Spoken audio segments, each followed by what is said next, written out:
समाधि का 5वां द्वार है वीर्य। इस संबंध में कुछ बातें जान लें, फिर हम 6वें द्वार की चर्चा में उतरें। वीर्य के संबंध में पहली बात तो ये जान लेनी चाहिए कि वीर्य के 2 अंग हैं, एक वीर्य की देह और एक वीर्य की आत्मा, ऊर्जा। समस्त योग की प्रक्रियाओं में, तंत्र की साधनाओं में, पृथ्वी पर अनेक अनेक रूपों में पैदा हुआ धर्म की व्यवस्थाओं में वीर्य का ऊर्ध्वगमन, वीर्य का ऊपर की तरफ उठना, काम केंद्र से सहस्त्रार तक पहुंचना, इसे अनिवार्य कहा है। इससे बड़ी उलझन पैदा होती, वैज्ञानिक बुद्धि बहुत अड़चन में पड़ जाती। जो शरीर शास्त्र को समझते हैं वे इस बात पर भरोसा नहीं कर पाते, क्योंकि ये बात असंभव है। काम केंद्र पर जो वीर्य इकट्ठा है उसके सहस्त्रार तक जाने का न तो कोई मार्ग है न कोई उपाय है। देह में ऐसा कोई मार्ग नहीं है जिससे वीर्य उठ सके ऊपर। वीर्य का तो पतन ही हो सकता है, देह शास्त्र की दृष्टि से उत्थान नहीं हो सकता, क्योंकि नीचे जाने का ही मार्ग है, ऊपर जाने का कोई मार्ग नहीं है। तो शरीर शास्त्र की दृष्टि से, आधुनिक सब खोजों की दृष्टि से तंत्र, योग, धर्म की सब धारणाएं गलत हो जाती। जब मार्ग ही नहीं है तो वीर्य का उत्थान नहीं हो सकता, ऊर्ध्वगमन नहीं हो सकता, और जो इस चेष्टा में लगे हैं वो व्यर्थ के काम में लगे। जो आधुनिक शरीर शास्त्र को पढ़ लेते हैं उनकी आस्था तंत्र और योग से तत्क्षण उठ जाती, स्वाभाविक, क्योंकि शरीर में कोई व्यवस्था ही नहीं है नाड़ियों की कि वीर्य ऊपर जा सके। ये ठीक है, और जहां तक विज्ञान जाता है वहां तक ये बात बिल्कुल ही उचित है, ऐसा नहीं हो सकता। लेकिन कुछ और बात है जो विज्ञान से चूक जाती है, और जब तक वो समझ में न आ जाए तब तक आज के मस्तिष्क को वीर्य का ऊर्ध्वगमन समझ में नहीं आ सकता। जैसे शरीर है आपके पास, विज्ञान तो शरीर को स्वीकार करता है, आपकी आत्मा को नहीं। और आपके भीतर जो जीवन है वो शरीर से प्रकट तो होता है लेकिन शरीर ही नहीं है। और जैसा ये शरीर के संबंध में सच है, ऐसा एक एक वीर्य कोष्ठ के संबंध में भी सच है। एक वीर्य कण 2 चीजों से बना है, तभी तो आपका पूरा शरीर भी 2 चीजों से बन पाता है।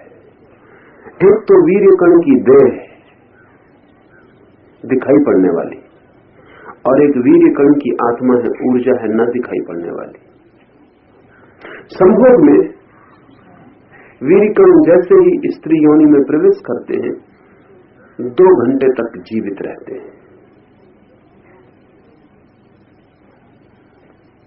अगर इस 2 घंटे के बीच में उन्होंने स्त्री अंडे को उपलब्ध कर लिया, पा लिया, तो जो वीर्य कण स्त्री अंडे के निकट पास पहुंचकर स्त्री अंडे में प्रवेश कर जाएगा, जन्म हो गया एक नए व्यक्तित्व का। लेकिन लंबी यात्रा है वीर्य कणों के लिए। वीर्य कण बहुत छोटे हैं, आंख से दिखाई पड़ने वाले नहीं, और 2 घंटे का उनका जीवन है। अगर 2 घंटे तक वो स्त्री अंडे तक नहीं पहुंच जाते हैं तो मृत हो जाएंगे, इसलिए बड़ी तेजी से भागते हैं। पर बहुत छोटे हैं, कितने ही तेजी से भागे, यात्रा पथ उनके लिए काफी लंबा है और समय बहुत छोटा।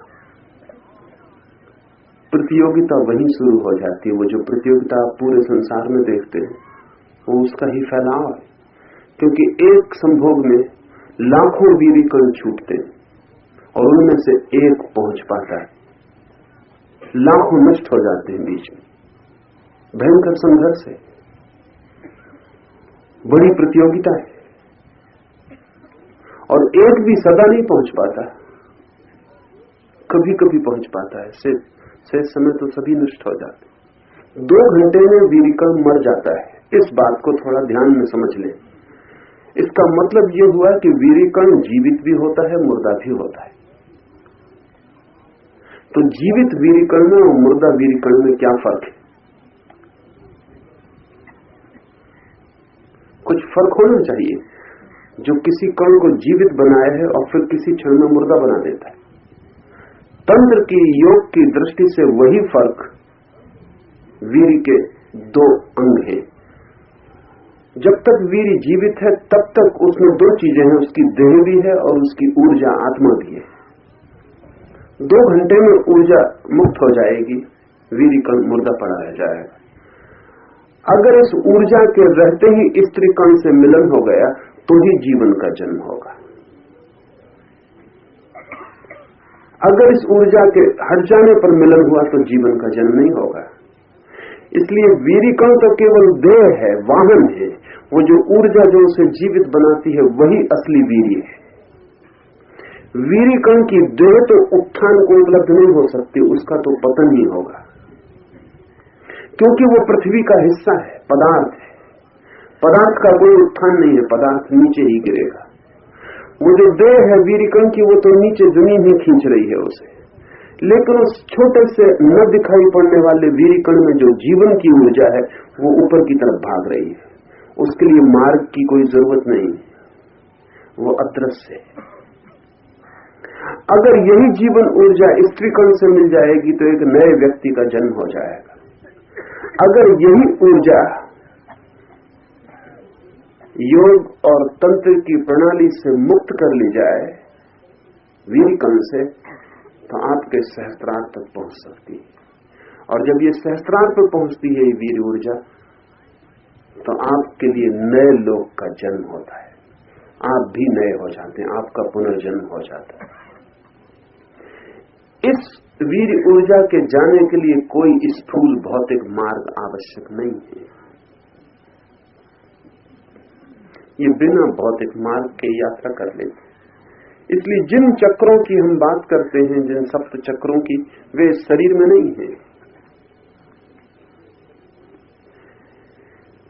वे 7 चक्र दृश्य नहीं है।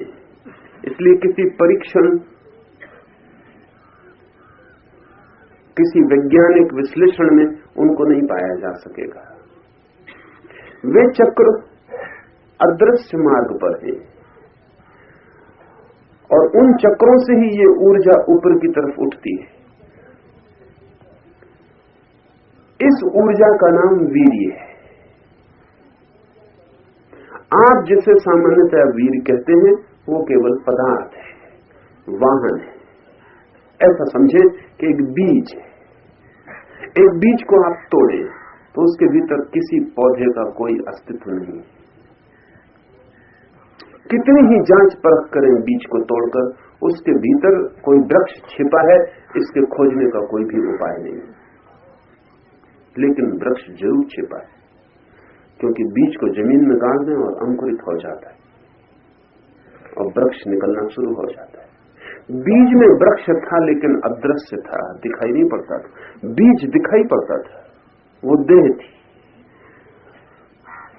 वृक्ष होने की जो क्षमता है, ऊर्जा है, शक्ति है, वो अदृश्य थी। शक्ति सदा अदृश्य है, केवल देह दिखाई पड़ती है।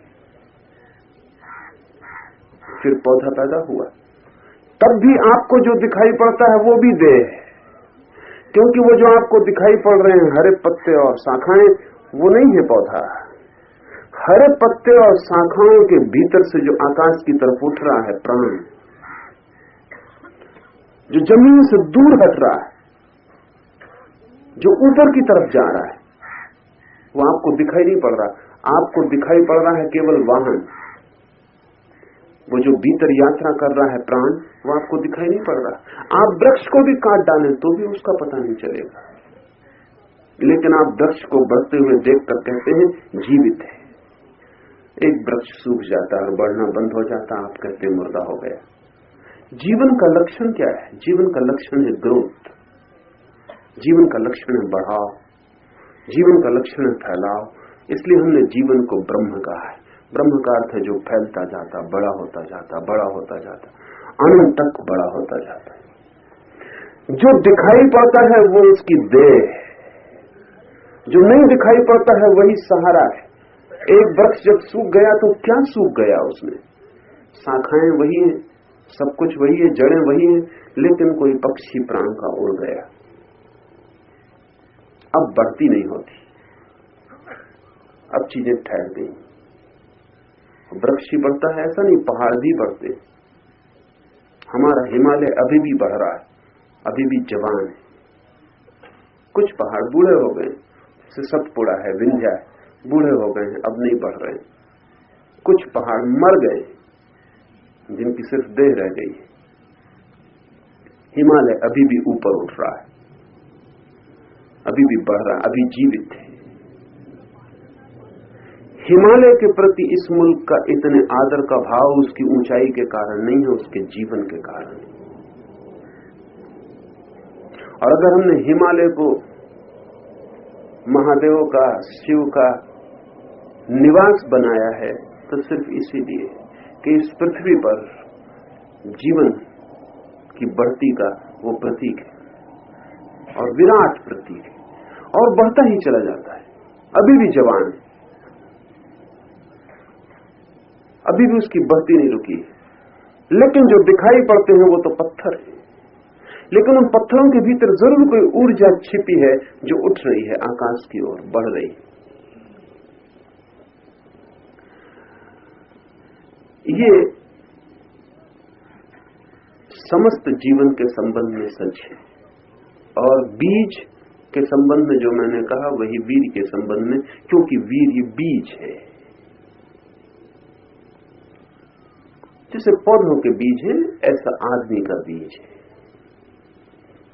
उस बीज को तोड़ के भीतर की ऊर्जा का पता नहीं चलता, क्योंकि तोड़ते ही वो ऊर्जा आकाश में लीन हो जाती है।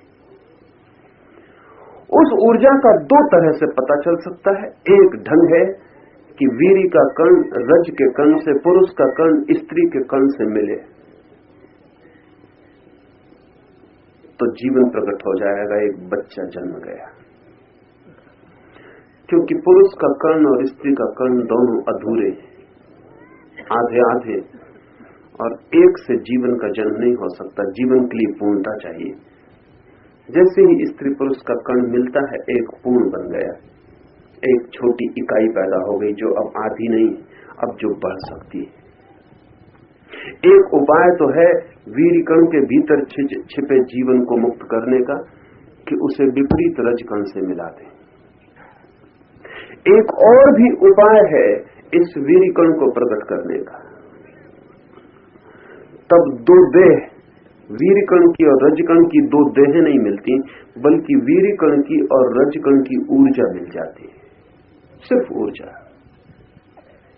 आधुनिक मनोविज्ञान अब स्वीकार करता है कि कोई पुरुष न तो केवल पुरुष है और न कोई स्त्री केवल स्त्री, दोनों के भीतर दोनों हैं, होना भी चाहिए। क्योंकि आपका जन्म होता है स्त्री पुरुष से मिलके, इसलिए ना तो आप पुरुष हो सकते हैं और ना स्त्री पूरे पूरे, आप आधे आधे होंगे। आपका जो पहली इकाई निर्मित होती है उसमें आधी स्त्री है, आधा पुरुष है। फिर चाहे अब आप स्त्री हो और चाहे पुरुष, इससे कोई फर्क नहीं पड़ता। आपकी जो मिलावट है, आपकी जो बुनियादी आधारशिला है, उसमें आधा स्त्री का दान है, आधा पुरुष का। और ये दान कभी नष्ट नहीं हो सकता। आप कुछ भी बन जाएं, आप में आधी स्त्री होगी और आधा पुरुष होगा। आपके भीतर दो ऊर्जाएं मिली, दो शरीर मिले, और उन दोनों शरीरों का जोड़ है और दो ऊर्जाओं का जोड़ है, जिससे आप एक व्यक्ति बने। आपका वीरीकण दो तरह की आकांक्षाएं रखता है। एक आकांक्षा तो रखता है बाहर की स्त्री से मिलके फिर एक नए जीवन की पूर्णता पैदा करने की। एक और गहन आकांक्षा है जिसको हम अध्यात्म कहते हैं। वो आकांक्षा है स्वयं के भीतर की छिपी स्त्री या स्वयं के भीतर छिपे पुरुष से मिलने की। अगर बाहर की स्त्री से मिलना होता है तो संभोग घटित होता है, वो भी सुखद है क्षण भर के लिए। अगर भीतर की स्त्री से मिलना होता है तो समाधि घटित होती है, वो महासुख है और सदा के लिए। क्योंकि बाहर की स्त्री से कितनी देर मिले रहिएगा, वो मिलन छूट जाता है क्षण भर में। क्षण भर को भी मिलना हो जाए तो बहुत मुश्किल है। देह ही मिल पाती है, मन नहीं मिल पाते। मन भी मिल जाए तो आत्मा नहीं मिल पाती, और सब भी मिल जाए तो मिलन क्षण भर को ही हो सकता है। भीतर की स्त्री से मिलन शाश्वत हो सकता है। उस शाश्वत मिलन के कारण ही समाधि फलित होती है। बाहर की स्त्री से मिलना है तो वीरी कण की जो देह है उसके सहारे ही मिलना पड़ेगा, क्योंकि देह का मिलन देह के सहारे ही हो सकता है। अगर भीतर की स्त्री से मिलना है तो देह की कोई जरूरत नहीं। वीरी कण की देह तो अपने केंद्र में, काम केंद्र में पड़ी रह जाती है। वीरी कण की ऊर्जा मुक्त हो जाती है, वही ऊर्जा भीतर की स्त्री से मिल जाती है। इस मिलन की जो आत्यंतिक घटना है वो सहस्त्रार में घटित होती है, क्योंकि सहस्त्रार ऊर्जा का श्रेष्ठतम केंद्र है और काम केंद्र देह का श्रेष्ठतम केंद्र है। काम है निम्नतम केंद्र और सहस्त्रार है उच्चतम। ऊर्जा शुद्ध हो जाती है सहस्त्रार में पहुंच के, सिर्फ ऊर्जा रह जाती, प्योर एनर्जी। और सहस्त्रार में आपकी स्त्री प्रतीक्षा कर रही है, और अगर आप स्त्री हैं तो सहस्त्रार में आपका पुरुष प्रतीक्षा कर रहा है। ये भीतरी मिलन है। इस मिलन को ही हमने अर्धनारीश्वर कहा है। हमने शंकर की मूर्ति बनाई है आधा पुरुष आधी स्त्री की, आधा अंग पुरुष का है आधा स्त्री का। ये इस गहन मिलन की सूचना है। और ये अर्धनारीश्वर का जो मिलन है ये होता है कैलाश में गौरी शंकर पर। वो जो आपके भीतर श्रेष्ठतम शिखर है हिमालय का, सहस्त्रार, कैलाश, गौरी शंकर, जो भी नाम दे, वहां ये मिलन घटित होता है। निम्नतम तल है काम केंद्र का, वहां तो पशु भी मिल लेते हैं, वहां मिलन होता है संभोग का। श्रेष्ठतम केंद्र है मिलन का, समाधि का। वहां कभी कोई बुद्ध, कभी कोई महावीर अपनी भीतर की स्त्री या अपने भीतर के पुरुष को खोज पाता है। और जिस दिन ये घटना घटती है उसी दिन पूर्ण ब्रह्मचर्य उपलब्ध होता है, उसके पहले नहीं हो सकता है।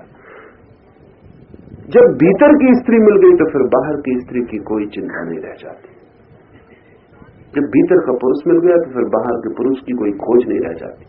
और जब तक ये मिलन नहीं होता तब तक खोज जारी रहेगी। वीर्य का द्वार इस प्रक्रिया का द्वार है।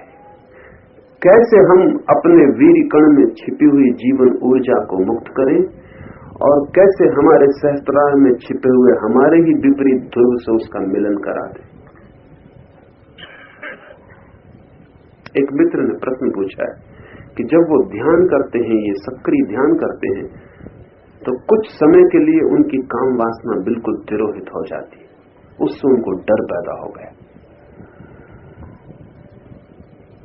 पूछा है, काम वासना तिरोहित हो जाती है और शक्ति बहुत मालूम पड़ती है।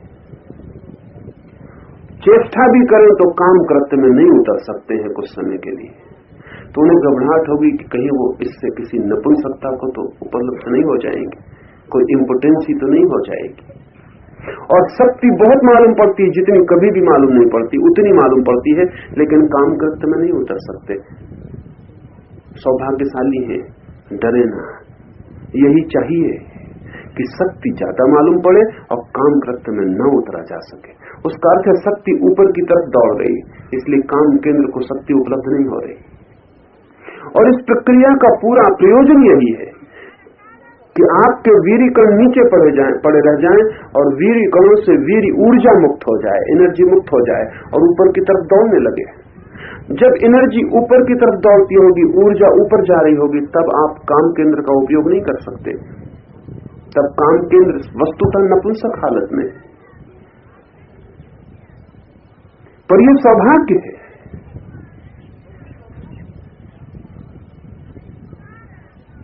ये सौभाग्य है। जीसस के मानने वाले साधुओं का एक संप्रदाय अपने को आनक्स ऑफ जीसस कहता है, जीसस के नपुंसक। बड़ी मीठी बात है। क्या आपको पता है, ब्रह्म को हम नपुंसक लिंग में रखें, ब्रह्म को न हम पुल्लिंग में रख सकते हैं न स्त्रीलिंग में, या तो वो दोनों है या दोनों नहीं है। इसलिए ब्रह्म को हमने इस मुल्क में नपुंसक लिंग में रखा हुआ है। सोचकर, नपुंसकता दो तरह की है कि आपके पास वीरी शक्ति ही न हो, ये निम्नतम स्थिति है। एक और नपुंसकता है कि शक्ति आप पर विराट हो लेकिन काम केंद्र से मुक्त हो गई हो और ऊपर की यात्रा पर निकल गई हो। वैसी नपुंसकता धन्य भाग्य है, क्योंकि वही ब्रह्मचर्य है, वही ब्रह्मचर्य है कि आप में ऊर्जा तो पूरी है लेकिन वासना नहीं उठती। ऊर्जा विराट है लेकिन नीचे की तरफ बहने का भाव नहीं उठता। सक्रिय ध्यान से ऐसा होगा। उन मित्र ने यह भी पूछा है कि समझ में नहीं आता कि हु की आवाज से काम केंद्र पर कैसे चोट लगती होगी, क्योंकि उन्होंने पूछा है कि श्वास तो नाभि तक ही जाती है, उसके नीचे नहीं जाती, तो फिर इस श्वास में जो हु की प्रतिध्वनि गूंजती है वो नीचे तक कैसे जाती होगी। बहुत बातें। पहली, आप सिर्फ श्वास नाक से ही नहीं लेते, पूरे शरीर से लेते, रोआ रोआ श्वास ले रहा है। और अगर आपकी नाक खुली छोड़ दी जाए और सारे शरीर को पेंट करके सब रोए बंद कर दिए जाएं, तो आप कितनी ही सांस लें 3 घंटे से ज्यादा जिंदा नहीं रह सकेंगे, क्योंकि आप सांस सब जगह से ले रहे हैं। और सब जगह से लेना जरूरी है क्योंकि आपका रोआ रोआ जीवित है, वो भी अपनी सांस ले रहा है। आपका पूरा शरीर श्वास ले रहा है। आपके शरीर में एक ऐसा टुकड़ा भी नहीं है जो बिना श्वास के हो। तो जब हु की हुंकार आप करते हैं तो वो हुंकार सिर्फ आपके हृदय में और आपकी नाभि में जहां तक आपकी श्वास जाती है वहीं तक नहीं गूंजती। वो हुंकार धीरे धीरे जहां तक श्वास आपके शरीर में प्रवेश करती है, रोए रोए तक, वहां तक गूंज जाती। और जैसे श्वास रोए रोए में छिपी है, वैसे ही काम वासना भी रोए रोए में छिपी। काम केंद्र पर तो कंसंट्रेटेड है, एकाग्र है, लेकिन छिपी तो सब तरफ है। शरीर में सिर्फ काम केंद्र ही काम केंद्र नहीं है, और इरोटिक जोन्स भी हैं, और अंग भी हैं शरीर के जो काम उत्तेजना से भर जाते हैं। स्तन है, वे भी काम उत्तेजना से भर जाते हैं। काम भी काम केंद्र पर कंसंट्रेटेड है, वहां सर्वाधिक है, लेकिन फैला है पूरे शरीर में। जैसे श्वास फैली है ऐसे ही काम वासना भी फैली। जब आप चोट करते हैं हुंकार की, तो ये हुंकार की चोट जहां जहां श्वास जाती है वहां वहां तक विस्तीर्ण हो जाती है। आपके भीतर जहां जहां वायु है वहां वहां ये ध्वनि गूंज जाती है, विस्तीर्ण हो जाती है। इसलिए तो इतना आग्रह है मेरा कि बहुत जोर से करें कि जरा भी एक भी हिस्सा इस ध्वनि से वंचित न रह जाए और आपके सारे शरीर की काम ऊर्जा पर ये चोट पड़ जाए और जगह जगह से काम ऊर्जा इस चोट से मुक्त होने लगे। ये हैमरिंग है, हथौड़ी की तरह हम बीज को तोड़ रहे हैं भीतर, तो बीज वहीं पड़ा रह जाए और बीज की ऊर्जा मुक्त हो जाए। और ऊर्जा का नियम है, मुक्त होते ही ऊर्जा ऊपर की तरफ दौड़ती है। ऊर्जा दौड़ती ही ऊपर की तरफ है, जैसे लपट आग की ऊपर की तरफ दौड़ती है।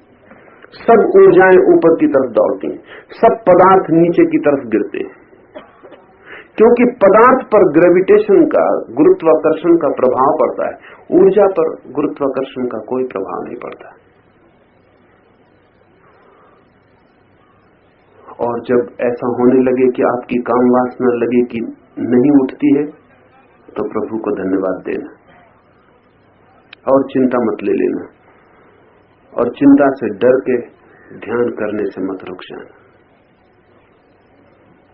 जल्दी ही भीतर समाधि घटित होगी और तभी पता चलेगा कि जिस शक्ति से समाधि मिल सकती थी उसको हम संभोग में व्यर्थ खोते रहे। लेकिन जब तक वो नहीं मिली तब तक संभोग ही समाधि मालूम पड़ता है। जब वो मिलेगी तभी तुलना हो सकती है। तो बुद्ध और महावीर अगर आप पर बहुत दया से भर जाते हैं तो उस दया का बड़े से बड़ा कारण तो ये है कि आप हीरे खो रहे हैं और प्रत्युत्तर में कुछ भी नहीं पा रहे, ना के बराबर। इन्हीं हीरों से वो खरीदा जा सकता है जो फिर कभी नहीं खोएगा। मनुष्य के जीवन की जो महत्तम यात्रा है वो संभोग से समाधि की ओर है, और जब तक संभोग से हम समाधि तक नहीं पहुंच जाते तब तक गंतव्य नहीं मिला, तब तक हम भटक रहे हैं। अब हम इस सूत्र को लें। ध्यान द्वार, छठवां द्वार संगमरमर के कलश जैसा है, सफेद और पारदर्शी। उसके भीतर एक स्वर्ण अग्नि जलती है, वह प्रज्ञा की शिखा है जो आत्मा से निकलती है। वीर्य मुक्त हो जाए काम केंद्र से तो ध्यान बनना शुरू हो जाता है। जैसे जैसे हम ऊपर बढ़ते हैं वैसे वैसे ध्यान होने लगते हैं। संभोग में भी ध्यान होता है। शायद इसीलिए हमारे मन में संभोग की इतनी प्रबल आकांक्षा है, वो ध्यान की ही खोज है। पर हमें और कुछ पता नहीं, इसलिए पहले ही द्वार को हम सब कुछ समझ लेते हैं। संभोग ध्यान की पहली घटना है, न्यूनतम है ध्यान की ही। फिर जैसे जैसे वीर ऊर्जा एक केंद्र से दूसरे केंद्र में उठती है, ध्यान और गहरा हो जाता है, तीसरे केंद्र में और गहरा हो जाता है, चौथे केंद्र में और गहरा हो जाता है, गहरा होता जाता है। पांचवें केंद्र से ध्यान की शिखा बहुत साफ हो जाती है। पांचवा केंद्र है आज्ञा चक्र, जिसको मैं तृतीय नेत्र आपसे कहता हूं, उसे रगड़े। वो पांचवा केंद्र, वहां जब ध्यान की काम की ऊर्जा वहां पहुंचती है तो बड़ा उज्जवल ध्यान होने लगता है। पूर्ण उज्जवलता तो सातवें द्वार पर आती है। ध्यान का द्वार है संगमरमर के कलश जैसा, सफेद और पारदर्शी। उसके भीतर एक स्वर्ण अग्नि जलती है, वह प्रज्ञा की शिखा है जो आत्मा से निकलती है। ज्ञान शास्त्र में नहीं, शब्द में भी नहीं, ज्ञान है आपके भीतर छिपे ध्यान के कलश में। उस ज्ञान का नाम प्रज्ञा है, वो जो शिखा भीतर जल रही है ध्यान के कलश में। और ध्यान पारदर्शी कलश है, शुभ्र संगमरमर का, बाहर भी उसकी किरणें दिखाई पड़ती। इसलिए जो लोग ध्यान को उपलब्ध हो जाते हैं, उनके शब्दों में, उनकी वाणी में, उनके उठने बैठने में प्रज्ञा की झलक आने लगती। वो जो भीतर छिपा है बाहर भी बहने लगता है। तू ही वह कलश है, ध्यान का वो कलश तू है। अब तूने अपने को इंद्रियों के विषयों से विच्छिन्न कर लिया है। तूने दर्शन पथ तथा श्रवण पथ की यात्रा कर ली है और अब तू ज्ञान के प्रकाश में खड़ा है। अब तू तितिक्षा की अवस्था को उपलब्ध हो गया है। वीर के पांचवें द्वार के बाद ये घटनाएं अपने आप घट जाती। ये उसके परिणाम है कि व्यक्ति इंद्रियों से विच्छिन्न हो जाता है। इंद्रियों से हमारा जोड़ संभोग की आकांक्षा के कारण, काम वासना ही हमारी इंद्रियों और हमारे बीच जोड़ है। जब काम वासना ही मुक्त हो जाती है तो इंद्रियों से हमारा संबंध विच्छिन्न हो जाता है। हाथ से मेरा संबंध क्या है? मेरा हाथ से संबंध दो तरह का है। एक तो वो है जो मेरे हाथ की हड्डी टूट जाए, फ्रैक्चर हो जाए तो डॉक्टर जानता है कि क्या संबंध है, वो हड्डी को फिर जोड़ देगा, वो मेरे देह का देह से संबंध है। एक और संबंध है मेरे हाथ का जो वास्तविक संबंध है, जिसको कोई डॉक्टर नहीं जोड़ सकता, कोई डॉक्टर नहीं तोड़ सकता। वो संबंध है मेरे स्पर्श की वासना, ये हाथ से मैं छूता हूं, हाथ से मेरे दो संबंध, एक मेरे देह का संबंध है कि हड्डियों से हड्डियां जुड़ी हैं, वो यांत्रिक है। एक दूसरा संबंध है मेरे स्पर्श की वासना, वस्तुतः उसके कारण ही मैं हाथ से जुड़ा हूं। जिस दिन मेरे स्पर्श की वासना पूरी तरह समाप्त हो जाए उस दिन हाथ से मैं नहीं जुड़ा हूं, हाथ भला मुझसे जुड़ा हो। जो हाथ के संबंध में सही है वही सब इंद्रियों के संबंध में सही है। जन्नेन्द्रिय से आप जुड़े हैं चमड़ी से, हड्डी से, वो अलग बात है। गहरा जोड़ तो आपकी काम वासना का है। इसलिए कभी आपने ख्याल किया मन में काम का विचार की जन्नेन्द्रिय तत्काल प्रभावित हो जाती। मन में विचार उठा नहीं कि जन्नेन्द्रिय प्रभावित हुई नहीं। तो एक विचार का जोड़ है भीतर, वासना का जोड़ है। उस वासना के जोड़ को जैसे ही ऊर्जा ऊपर उठनी शुरू होती है टूटता जाता है, फिर हाथ रह जाता है लेकिन छूने की वासना नहीं रह जाती। तब आप चीजें उठा भी सकते हैं, छू भी सकते हैं, लेकिन छूने की कामना तिरोहित हो गई है। चीजें छुई जाएंगी लेकिन छूने का कोई मोह, कोई पागलपन आपके भीतर नहीं। इंद्रियों का आप उपयोग कर सकेंगे लेकिन इंद्रियां अब आपकी गुलाम हैं और मालिक नहीं। और ये घटना तभी घट सकती, इसको कोई उल्टे ढंग से घटाना चाहे तो मुश्किल में पड़ जाता है। कोई इस डर से कि हाथ में छूने की वासना है इसलिए हाथ काट डालो, और आंख में सौंदर्य को देखने की वासना है इसलिए आंख फोड़ डालो, ये भी लोग करते हैं। ये पागलपन है, क्योंकि आंख फोड़ डालने से भी वो जो देखने की वासना थी वो नहीं छूटेगी। अंधी आंखों के भीतर भी खड़ी रहेगी, फूटी आंखों के भीतर भी खड़ी रहेगी। आप आंख बंद कर लें इससे क्या होता है? सपने देखेंगे आप, जो बाहर देखते थे अब वो भीतर ही देखने लगेंगे। सारा संसार भीतर आ जाएगा। अगर सुंदर स्त्री को देखने की कामना थी, आंख फोड़ ली इस डर से कि कहीं न होगी आंख, न रहेगा बांस, न बजेगी बांसुरी। इतना आसान नहीं है बांसुरी का बंद होना। बांस की वजह से बांसुरी बजती ही नहीं, बांसुरी बजती है भीतर के किसी राग की वजह से। बांस ना होगा तो कहीं और बजेगी, किसी और ढंग से बजेगी। अगर बांस ना होगा तो बाहर प्रकट ना होगी, भीतर ही बजती रहेगी। बांस से बांसुरी बजती होती तो बड़ी आसान बात थी, बांस को तोड़ देते, बांसुरी का बजना भी टूट जाता। बांस को हम उठाते ही इसलिए हैं, बांसुरी बनाते ही इसलिए हैं कि भीतर वो बज रही है, पहले से उसको प्रकट करना।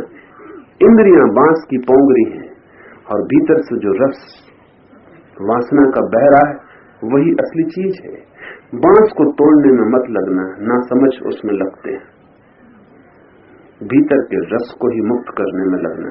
बांसुरी पड़ी रह जाएगी, बजना बंद हो जाएगा। ओंठ पे भी रखी रहे बांसुरी तो बजना बंद हो जाएगा, अगर भीतर की वासना से मुक्ति हो गई।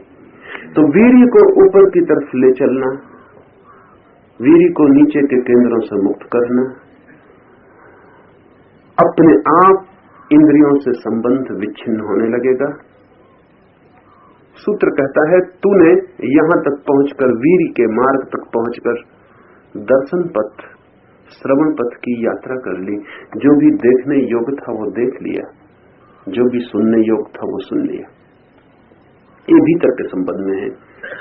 जो वीर्य के द्वार पर पहुंच गया उसे जो भी देखने योग्य भीतर के जगत में वो देख लिया, जो भी सुनने योग्य है वो सुन लिया।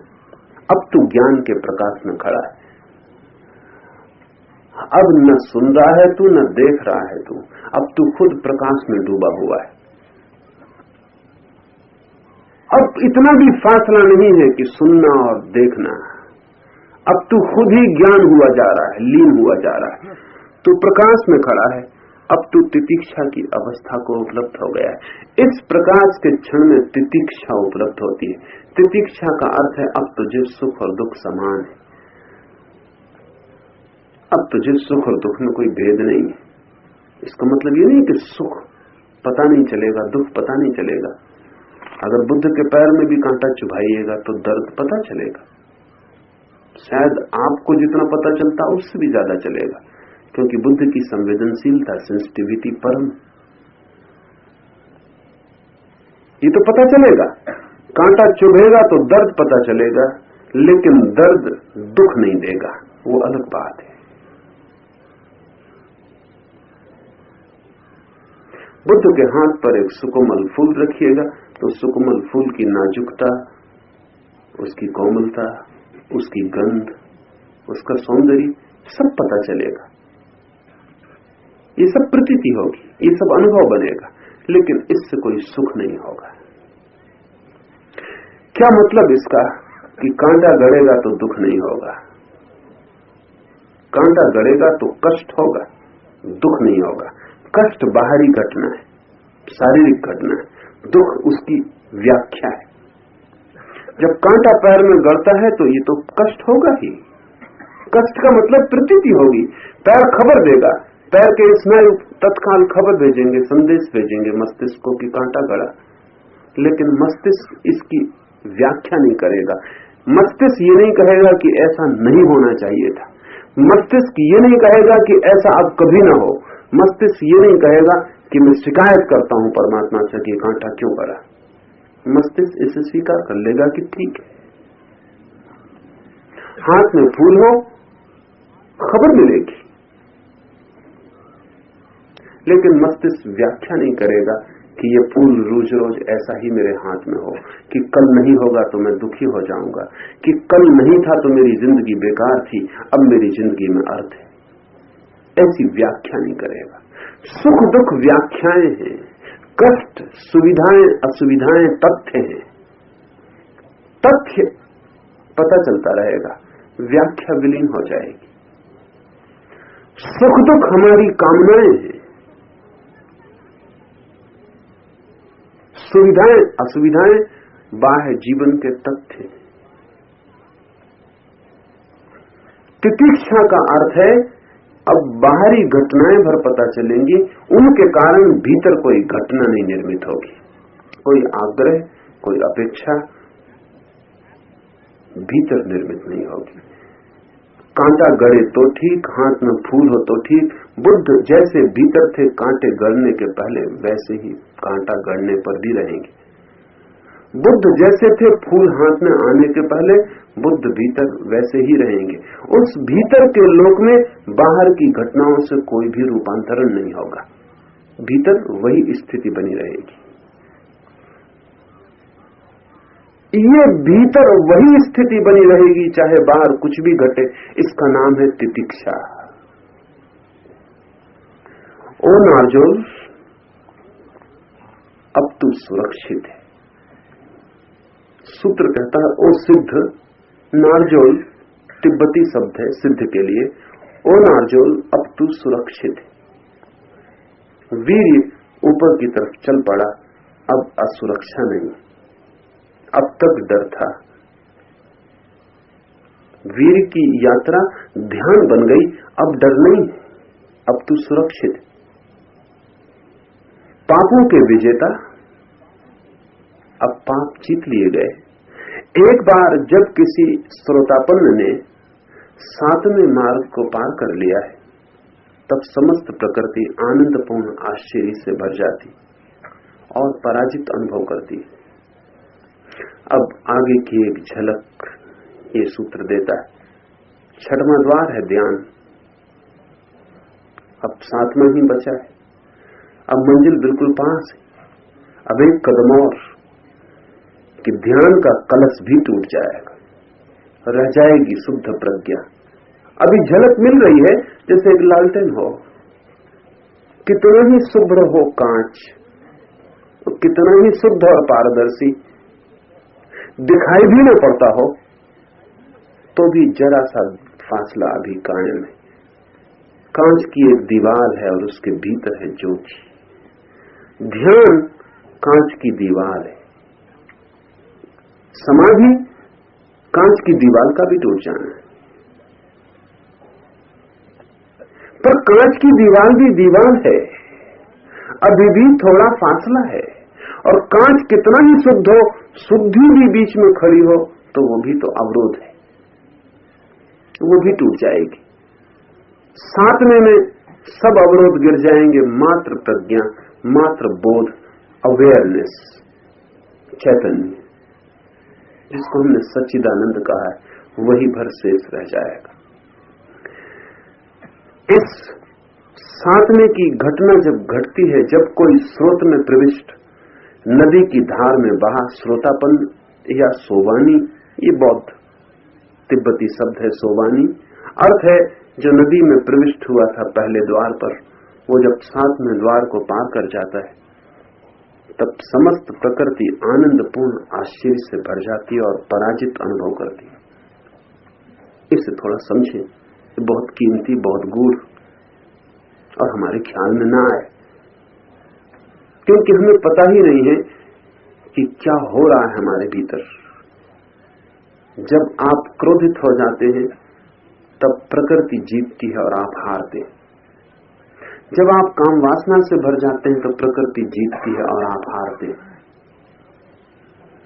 तब पृथ्वी की शक्तियां जीत जाती हैं और ऊपर उड़ने वाली ऊर्जा, ऊपर जाने वाली ऊर्जा झटक के नीचे गिर जाती। संभोग के बाद सभी को जो एक उदासी,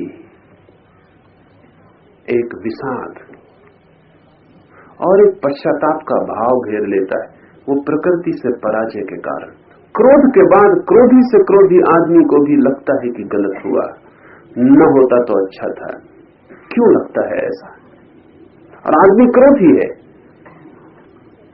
आदमी दुष्ट प्रकृति का है, कठोर है, उसको भी लगता है कि बुरा हुआ। क्या बुरा लगा? क्या उसे ये बुरा लगता है कि मेरे क्रोध के कारण दूसरे को चोट पहुंची? नहीं, वो काफी कठोर है, दुष्ट है, दूसरे को चोट पहुंचाने में तो उसे रस आता है, उससे पश्चाताप नहीं होता। पश्चाताप ये होता है कि मैं हारा। जब भी क्रोध उसे पकड़ लेता है तो उससे कोई बड़ी ताकत जैसे उसे खींच के चला देती और वो अपने वश में नहीं रह जाता, इसका पश्चाताप होता है। संभोग में जो पश्चाताप होता है वो ये नहीं कि संभोग में कोई दुख है, संभोग में सुख का क्षण। पश्चाताप ये होता है कि मुझसे विराटतर शक्ति ने मेरे गर्दन पकड़ ली और मुझे चला दिया और मैं कुछ भी न कर पाया। पश्चाताप हार का है, एक पराजय का है। पाप हम कहते ही उसे हैं जिसके पीछे आपको हार की प्रतीति हो, और पुण्य हम कहते ही उसे हैं जिसके पीछे आपको जीत की प्रतीति हो। जिस काम को करने से आपको भीतर गौरव का अनुभव हो और लगे कि मैं मुक्त हुआ, कोई प्रबल शक्ति मुझे खींचती नहीं, मैं खुद शक्तिशाली हो गया हूं, उस प्रतीति का नाम पुण्य है। उस प्रतीति का नाम पाप है जब आपको लगे कि किसी और ने मुझसे कुछ करवा लिया, मैं अपना मालिक न था। गुलामी का बोध पाप है, मालिकियत का बोध पुण्य है। इसलिए हम सन्यासी को स्वामी कहते हैं, सिर्फ इसीलिए कि अब वो धीरे धीरे स्वामित्व की तरफ बढ़ रहा है और धीरे धीरे उसके भीतर जो जो दासता के तत्व हैं उन्हें वो निकाल बाहर करेगा, नष्ट करेगा और हर मौके को अपनी मालकियत, अपना स्वामित्व बनाएगा। जन्मों जन्मों तक हम हारते हैं, पराजित होते हैं, प्रकृति मान ही लेती है कि हम जीत नहीं सकते। सोचें आप खुद ही, इसी जिंदगी को सोचें, दूसरी जिंदगी का तो आपको पता भी नहीं है। इसी जिंदगी में कितनी बार तय किया है कि नहीं करेंगे क्रोध, और फिर किया है, एक भी बार जीत नहीं पाए। तो आपके भीतर जो क्रोध की ऊर्जा है, जो पृथ्वी की कसे से आपके भीतर जमीन की तरफ खींचने की जो ताकत है, वो आश्वस्त हो गई है कि तुम्हारी बातों का, तुम्हारे वचनों का, तुम्हारी कस्मों का कोई मूल्य नहीं है। तुम नाहक बकवास किया करते हो, क्योंकि जब भी होता है वही होता है जो प्रकृति चाहती है। आपके किए क्या होता है? तो जन्मों जन्मों से प्रकृति आश्वस्त है आपसे कि आप भरोसे के आदमी हो। आप कितनी मंदिर जाओ, पूजा प्रार्थना करो, कितनी कसमें खाओ, कितने गुरुओं के चरणों में भटको, प्रकृति जानती है कि तुम नाहक यहां वहां नाहक समय गंवा रहे हो। आखिर तुम मेरी ही शरण हो और सब करके तुम मेरी ही शरण आ जाते हो। सुबह के भटका सांझ तक घर लौट आता है, ज्यादा देर नहीं लगती। प्रकृति को आपकी बातों में कोई चिंता पैदा नहीं होती। इसलिए जब पहली दफा कोई व्यक्ति नारजोल की सिद्ध की अवस्था में पहुंचता है और काम ऊर्जा स्पर्श कर लेती है ऊपर के केंद्रों का, तो समस्त प्रकृति आनंदपूर्ण आश्चर्य से भर जाती है और पराजित अनुभव करती है। आनंदपूर्ण आश्चर्य से भर जाती है और पराजित अनुभव करती है, बड़े विपरीत शब्द हैं। पराजित अनुभव करती है क्योंकि सदा वो विजेता थी और आप हारे हुए थे। पहली दफा आप जीत गए और प्रकृति हार गई, इसलिए पराजित अनुभव करती है, लेकिन दुखी अनुभव नहीं करती, आनंदपूर्ण अनुभव करती है। क्यों? एक रहस्य है, और वो ये कि जिसको आप गुलाम बनाते हैं आप भी उसके गुलाम बन जाते हैं। किसी को गुलाम बनाना आसान नहीं, गुलाम बनाने में खुद भी उसके गुलाम बनना पड़ता है। सुना है मैंने, एक आदमी एक गाय को बांध के जा रहा था और रास्ते पर उसे मिल गया एक सूफी फकीर फरीद। फरीद ने अपने शिष्यों से कहा कि इस आदमी को घेर लो, मैं कुछ तुम्हें ज्ञान दूंगा। वो गाय वाला आदमी गिर गया, उसके शिष्य घेर के खड़े हो गए। फरीद की ऐसी ही शिक्षा देने की आदत थी। उसने कहा, देखो मैं तुमसे पूछता हूं इसमें गुलाम कौन है, ये आदमी या गाय? शिष्य ने कहा, ये भी कोई पूछने की बात है, गाय गुलाम, ये आदमी मालिक है। तो फरीद ने कहा, अगर ये सच है तो अगर इन दोनों के बीच का संबंध तोड़ दिया जाए तो गाय आदमी को खोजेगी कि आदमी गाय को खोजे? आदमी गाय को खोजे, फिर गुलाम कौन? जिसको हम बांधते हैं उससे हम भी बंध जाते हैं और बड़ी सूक्ष्म गुलामी पैदा हो जाती। मालिक भी गुलाम होता है सूक्ष्म में। पूर्ण मालिक तो वही होता है जो किसी को गुलाम ही नहीं बनाता। तो प्रकृति भी आपको गुलाम बनाए हुए है, लेकिन जिस दिन आप मुक्त होते हैं उस दिन वो भी आनंद से भर जाती, क्योंकि वो भी आपसे मुक्त हुई। पृथ्वी को भी झंझट आपकी मिटी। आपको छोटी झंझट नहीं है, अपने लिए ही झंझट है ऐसा नहीं है, आप इस पूरी पृथ्वी के लिए झंझट है। आप उपद्रव के स्रोत, आपको बांध के ही रखना पड़ता है। जिस दिन आप मुक्त होते हैं आपको बांधने की जरूरत भी चली जाती। समस्त प्रकृति आनंदपूर्ण आश्चर्य से भर जाती है। आनंद भी होता है और आश्चर्य भी कि तुम और ये कर सके, तुमसे कोई आशा न थी, तुम बड़े भरोसे के थे, तुम भी ये कर सके। इतने जन्मों तक भटक के भी तुम जीत सके, इतने जन्मों की पराजित होने की आदत को भी तुम तोड़ सके। स्वभाव का एक गहन आश्चर्य छा जाता है। रजत तारा, बड़े मीठे वचन हैं। रजत तारा अब जलते इशारों से रजनीगंधा को ये समाचार बताता है। झरने अपने कलकल स्वर में ककड़ियों को ये कथा सुनाता है। सागर की काली लहरें गर्जन करके यही बात फैले चट्टानों को बताती। गंध भरी हवाएं घाटियों के कान में इसका ही गीत गाती और चीड़ के शानदार वृक्ष बड़े रहस्यपूर्ण ढंग से गुनगुनाते हैं, बुद्ध का उदय हुआ है, आज के बुद्ध का। ये हमें कठिन लगेगा और लगेगा शायद काव्य है, लगेगा कवि की कल्पना है। अगर ऐसा लगा तो आप मुद्दा चूक गए, तो आप समझ न पाए कि बात क्या है। ऐसे सूत्रों को लिखने वाले लोग कविताओं में नहीं उलझते, ऐसे सूत्रों को जानने वाले लोग कल्पनाओं से नहीं खेलते। ये तथ्य है। कहने का ढंग काव्यपूर्ण है क्योंकि ये तथ्य ही काव्यपूर्ण है। जिस दिन बुद्ध का जन्म होता है, कोई एक व्यक्ति बुद्धत्व को उपलब्ध होता है, तो उसके साथ ये सारी प्रकृति में झंझनाहट फैल जाती। ये घटना असाधारण,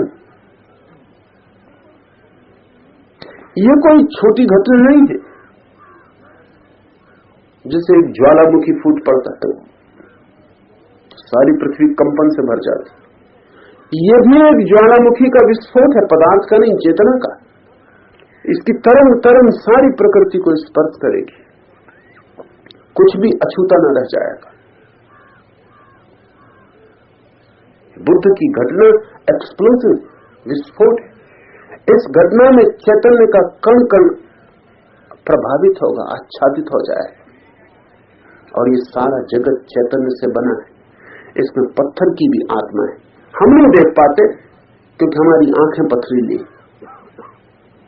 यहां पत्थर की भी आत्मा है, यहां झरने की भी आत्मा है, यहां सागर की भी आत्मा है। यहां जो भी है चारों तरफ सब आत्मवान है। और जब बुद्धत्व की घटना घटती है और एक व्यक्ति समस्त बंधनों के पार हो जाता है और एक व्यक्ति परम स्वतंत्रता को उपलब्ध होता है और एक व्यक्ति समस्त अहंकार, समस्त रोगों से मुक्त होता है। एक व्यक्ति के जब सारे बंधन गिर जाते हैं तो ये काव्य सत्य हो जाता है, ये तथ्य हो जाता है। रजत तारा अपने जलते इशारों से रजनीगंधा को यही समाचार बताता है।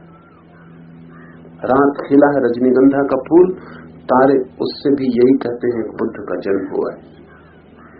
झरना अपने कलकल स्वर से कंकड़ पत्थरों से यही कथा सुनाता है। सागर की काली लहरें गर्जन करके यही बात फेनी चट्टानों से कह जाती है। गंध भरी हाटियां इसी का गीत गुनगुनाती हैं।